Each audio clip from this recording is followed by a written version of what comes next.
All right, the my interview setup for um, discussing my last film or just in general. I like this look.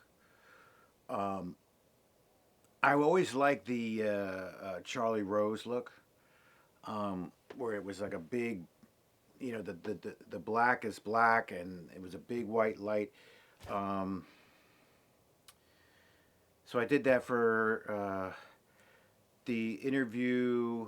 Oh, in the hid with the kids around a table. That's how I did it. I have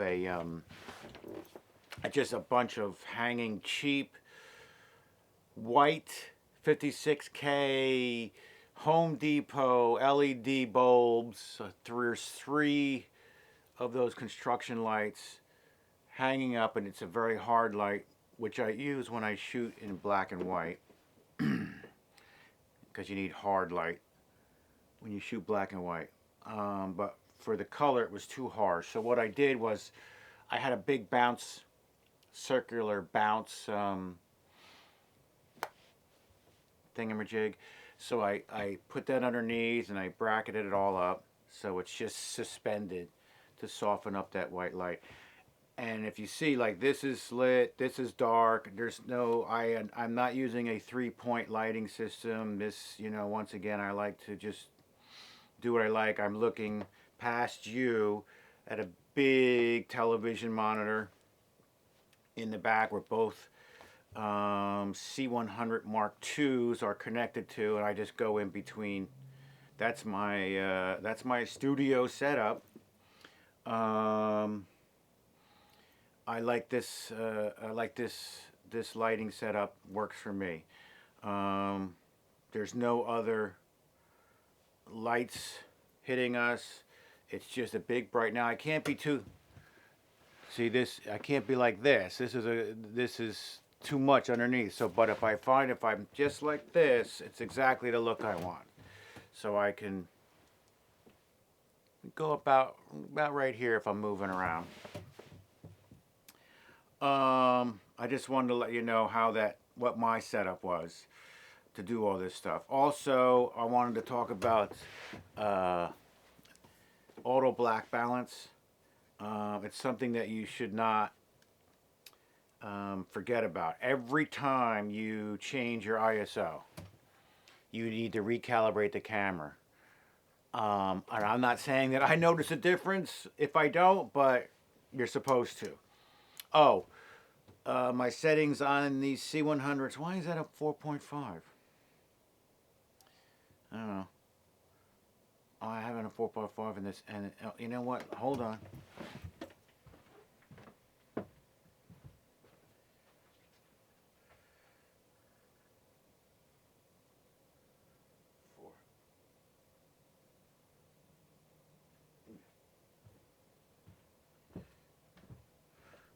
Um, I'm trying to get in camera stuff so I don't have to do anything.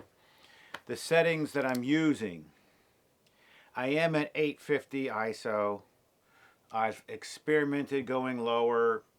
I thought it was a cleaner black, but whatever. So that's what I'm doing. I'm exposing it. I know this is a white, so this is close to 80% on the IRE. It is at 850. I'm f4 to bring that into correct exposure, and it's pretty out of camera clean. What I'm seeing on the monitor is how it's going to look. So there's basically no color correction. I'm shooting an EOS standard. That's the other thing. I'm breaking all the rules. I'm not shooting in wide DR. If you're shooting dark, any kind of log tends to be noisy. And I don't need dynamic range. I don't need it. This is all black. There's a little bit of. I don't need it. So it's like I could easily shoot this in wide DR or even Owlbot or log, and all I find myself doing is going in there and making this. So I figured, you know what? I don't have time. I just want to just take it out of the SD, throw it in the computer, bring the footage in, edit, and put it out. So I just find that this works for me. It's sharp, it's punchy, it works. So this is standard ISO 850 and f4.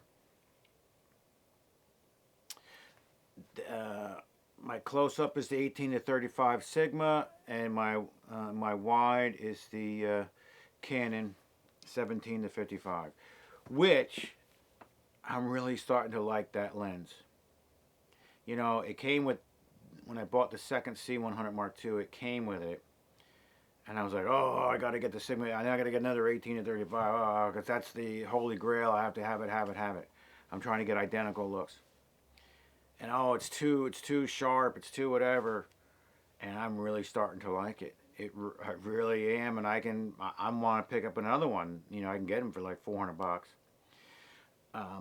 The 18 to 35 has the black Pro Mist. Believe it or not, the wide on the Canon 17 to 55 is a newer black, you know, rip-off filter. And I've gotten cheaper ones, but believe it or not, it's a nice look and it's not bad. I think it's only like $40 or something. I don't remember, but it was not expensive. It's the newer. I have no problem with newer. I mean, you know what you're getting. I'm not getting the top of anything, but I mean, it's not bad. It's worth the money that they're charging. Put it that way. I have a newer light that I still use. Yeah, it's not whatever, but I mean, it works. Hasn't failed. So I don't tend to poo-poo any kind of like budget brands. No, you never want to get anything cheap, like, you know, really cheap, like tripods or something. That's a waste. But you know, I purchased a small rig, that new small rig tripod. It fell apart in 3 days. 3 times of use. I was standing next to the camera. The spring popped out. I almost lost the whole setup. Contacted Small Rig. They asked me where did I buy it. I bought it through Amazon, blah, blah, blah. But it was after, you know, by the time I used it, it was after the 30 days or whatever, so it wasn't under warranty. But I was like, look, I literally used it 3 times and it fell apart. At least send me the part or whatever, the little spring that popped out. Nothing. So I'm not a big fan of Small Rig. You know, ooh, oh my God, you can't say that. I'm not. I don't like companies who don't stand behind their product. What was I asking for? I mean, they could see my account. I buy a lot of Small Rig stuff. Hey, send me the part. Send me the new tripod. I mean, it was $150. Worthless. It's just sitting in my basement. It's garbage. So I'll never buy one of those again. There's a lot of products out there that you got to be careful of. And I'm not a fanboy of any company, except Zoom. Zoom is the one company that I had a problem one time, and I called them up, and then one ring, and somebody answered the phone, Connecticut. Hello? I'm like, is this the right number? I mean, and they just, oh, you do this. Oh, okay. So I'm a Zoom fanboy. I believe in customer service, you know, and in this day and age, everything is just junk anyway. So I just wanted to give you an update on how I'm shooting. Oh yeah, the refuse to walk the line. Obviously, I have an old projector through an old laptop, the VGA plug. I mean, you know, we're talking old school stuff, but I like it. Looks good to me. Anyway, that's it.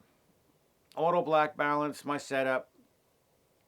Make sure you do the auto black balance. And I just wanted to, you know, because everybody rips you apart. Oh, and I'm shooting an AVCHD because I'm going straight to, I have my mic set up. I'm going straight to camera. I'm not doing anything. and AVC HD is uncompressed audio. I've had a problem with it on my system with an AMD system. It sometimes the computer doesn't like it, but on this is an old computer. It's an Intel chip. I have a card that is old. I can't even burn an H.265 on it. DaVinci won't let me because the card's too old. So I have to burn DNX files, which are fine. It just takes forever. But so far, I've had no issues. I just bring the file in, cut the two cameras together, export. That's it. I just wanted to, for those keeping the score, I just want to let you know how I'm creating this. It sucks. You can't do it that way.